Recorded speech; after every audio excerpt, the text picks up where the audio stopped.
चुनावी बॉन्ड को लेकर सुप्रीम कोर्ट के फैसले के बाद जहां एसबीआई बैकफुट पर आ गई है, वहीं कांग्रेस इसे लेकर मोदी सरकार पर निशाना साध रही है। इससे पहले सुप्रीम कोर्ट ने चुनावी बॉन्ड की बिक्री पर रोक लगा दी थी।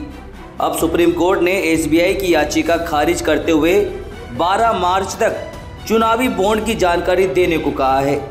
आखिर क्या है चुनावी बॉन्ड का मामला, देखिए महानगर टाइम्स की विशेष रिपोर्ट। 2017 में मोदी सरकार लाई थी चुनावी बॉन्ड। एनजीओ ने सुप्रीम कोर्ट का खटखटाया था दरवाजा। संविधान पीठ ने चुनावी बॉन्ड को कर दिया था रद्द। एसबीआई की समय बढ़ाने की याचिका भी कर दी गई है रद्द। केंद्र की मोदी सरकार वर्ष 2017 में चुनावी बॉन्ड नामक योजना लेकर आई थी।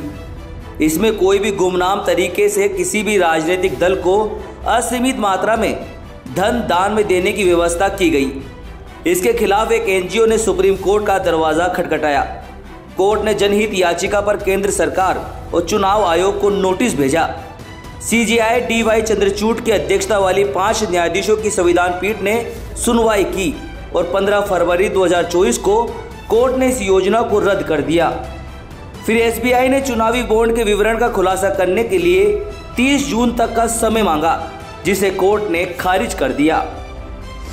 चुनावी बॉन्ड से राजनीतिक दलों को दे सकते हैं गुमनाम चंदा। एसबीआई बैंक से जारी करता है चुनावी बॉन्ड।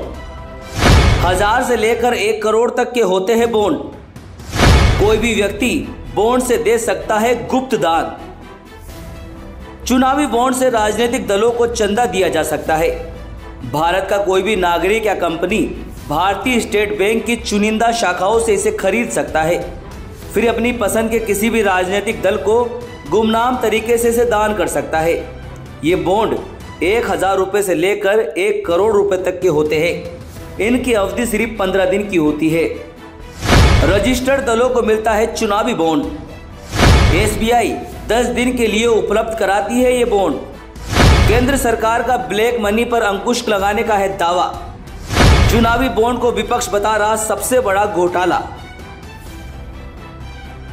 देश के सभी रजिस्टर्ड राजनीतिक दलों को चुनावी बॉन्ड मिलता है। इसके लिए पार्टी को आम चुनाव में कम से कम 1% या उससे ज्यादा वोट मिलना जरूरी होता है। जनवरी, अप्रैल, जुलाई और अक्टूबर माह में सिर्फ 10 दिनों में ही चुनावी बॉन्ड लिए जा सकते हैं। सरकार का कहना है कि इससे ब्लैक मनी पर अंकुश लगेगा और चुनावी चंदे का हिसाब किताब रखा जा सकेगा। वहीं दूसरी तरफ राजनीतिक दलों का कहना है कि ये गुपचुप फंडिंग पारदर्शिता को प्रभावित करती है।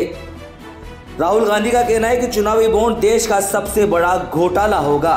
तो फिलहाल हमारी इस खास खबर में सिर्फ इतना ही। इस खबर से और अपडेट रहने के लिए आप बने रहिए महानगर टाइम्स के साथ। नमस्कार।